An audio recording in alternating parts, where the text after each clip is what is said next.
Assalamualaikum warahmatullahi wabarakatuh. Berjumpa kembali dengan saya Walidatus Solihah dalam pelatihan LMS Moodle. Baik, kita lanjutkan materi berikutnya. Kali ini kita akan coba membuat course baru ya. Misalkan kita sudah masuk atau login. Di sini saya login sebagai Ali Furqon. Nah, di sini Ali Furqon ini hak aksesnya atau role-nya, masih ingat ya, role itu di pertemuan sebelumnya dia adalah hak akses yang diberikan oleh sistem administrator. Nah, di sini Alif ini dapat hak akses sebagai course creator, artinya dia dapat membuat course sendiri. Oke, nanti di pelatihan ini kita akan coba juga membuat course masing-masing ya. Oke. Caranya pertama kita masuk dulu, kemudian di jendela sebelah kiri ada site administration ya. Nah, site administration ini kita masuk. Nah, di sini ada info bahwa yang dapat kita lakukan sebagai admin di sini haknya hanya untuk manage course and categories ya. Kita klik manage course and categories. Nah, oke. Kita punya di sini untuk create new course. Nah, di sini kategoris ini sebetulnya untuk membuat kategori, tapi karena tadi hak aksesnya hanya membuat course saja, berarti di sini kita coba buat course dulu ya. Tinggal klik create new course, kemudian akan muncul jendela untuk add new course. Nah, yang perlu diisi adalah yang bertanda seru dan berwarna merah. Ini perlu diisi. Kemudian jika kita bingung, sebetulnya Moodle menyediakan semacam tooltip ya. Sini ada, kalau kita gerakan kursor ke arah lingkaran yang ada warna biru, kemudian tanda tanya ya di dalamnya. Sini langsung terlihat help with course full name. Nah, kalau kita klik langsung ada petunjuknya bahwa di sini yang harus diisi adalah full name of the course ya. Jadi nama lengkap dari course atau dari pelajaran yang akan diperlihatkan pada setiap page nanti di course kita masing-masing. Oke, misalkan di sini saya buat namanya, misalkan ini kode pelajaran ya. Kode pelajarannya INF 106. Kemudian nama pelajarannya adalah aljabar linear ya. Oke, ini nama lengkapnya. Kemudian course short name ini untuk nama singkat. Nanti nama singkat ini muncul di menu garis ini yang di atas. Jadi kalau nama lengkap muncul di seperti ini, yang besarnya, nanti nama singkat muncul di sana. Nah, bisa diisi macam-macam tergantung. Kalau ada ketentuan dari administrator ya tinggal diikuti. Kalau tidak ada berarti di sini diisi ya yang penting nama singkat saja. Misalkan saya isi kode mata kuliah saja di sini seperti itu. Kemudian kategorinya, karena tadi memang oleh admin tidak ada kategori yang lain ya, biarkan saja seperti itu. Kemudian course visibility-nya di sini ada show atau hide. Kalau hide nanti tidak terlihat gitu ya.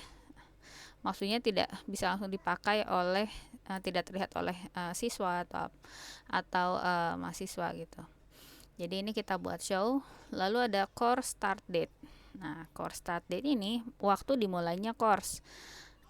Sekarang tanggal 29. Kalau kita buat start date-nya tanggal 30, maka course ini baru bisa terlihat dan digunakan mulai besok. Seperti itu. Nah, biasanya kalau mau langsung terlihat saat ini juga, kita setting ke tanggal sebelumnya, misalnya tanggal 28, tanggal 27, itu akan langsung terlihat. Kemudian kalau course end date, ini untuk tanggal berakhirnya suatu course gitu ya. Kalau memang nanti course ini akan berulang di semester berikutnya atau di tahun berikutnya, ya bagusnya tidak usah diakhiri, karena kalau diakhiri nanti kita harus membuat course yang baru. Jadi lebih baik kita simpan saja. Ini kita matikan. Checklist di enable, ini artinya disable gitu ya.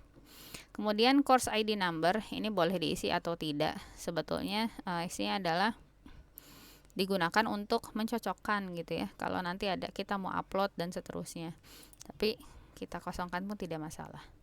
Kemudian ada course summary, boleh diisi atau tidak, ini berisi penjelasan course-nya seperti apa. Bisa juga diisi misalkan semacam apa ya, learning outcome gitu ya dari suatu mata pelajaran. Kemudian ada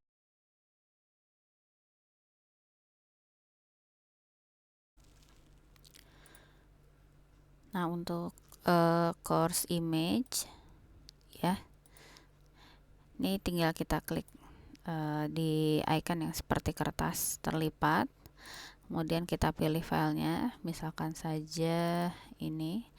Yang bisa di-upload itu ekstensinya PNG atau .jpeg ya. Kalau sudah kita pilih gambarnya, kita klik upload this file.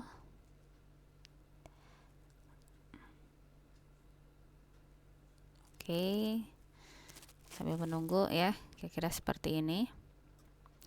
Kemudian sisanya sebetulnya tidak perlu diisi, tinggal save and display. Save and return juga bisa, tapi kalau kita mau langsung menentukan siapa pengajarnya, maka kita bisa langsung klik save and display saja. Nah, di sini ada langsung course kita sudah jadi, INF 106 aljabar linier misalkan.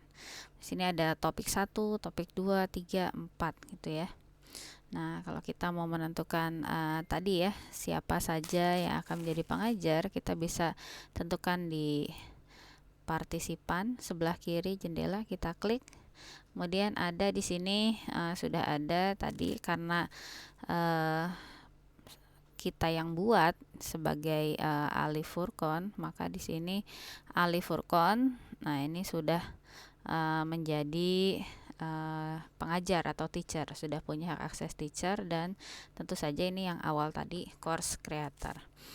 Nah, untuk sebetulnya kalau kita mau mengganti role di bagian daftar partisipan ini bisa juga, tinggal klik tanda pensil, kemudian tinggal kita pilih role-nya, misalkan sebagai manager.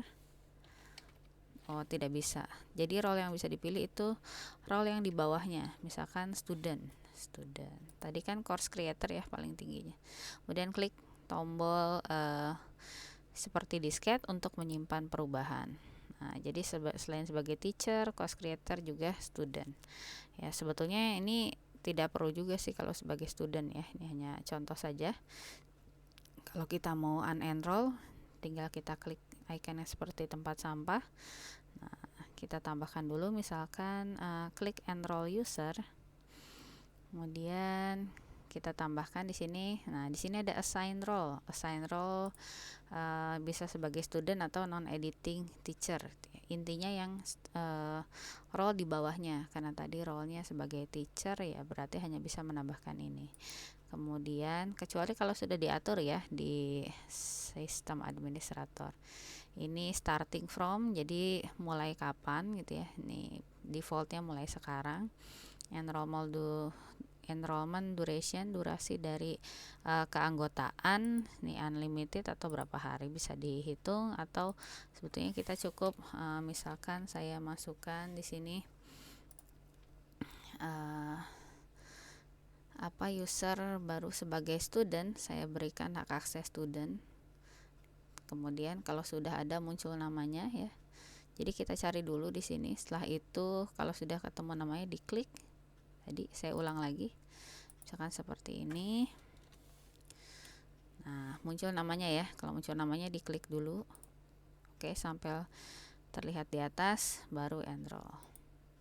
Nah, ini cara kalau kita mau enroll satu-satu ya, manual enrollment. Bisa juga nanti ada cara yang lain, kita pelajari di bagian berikutnya. Baik, sampai sini dulu. Terima kasih. Wassalamualaikum warahmatullahi wabarakatuh.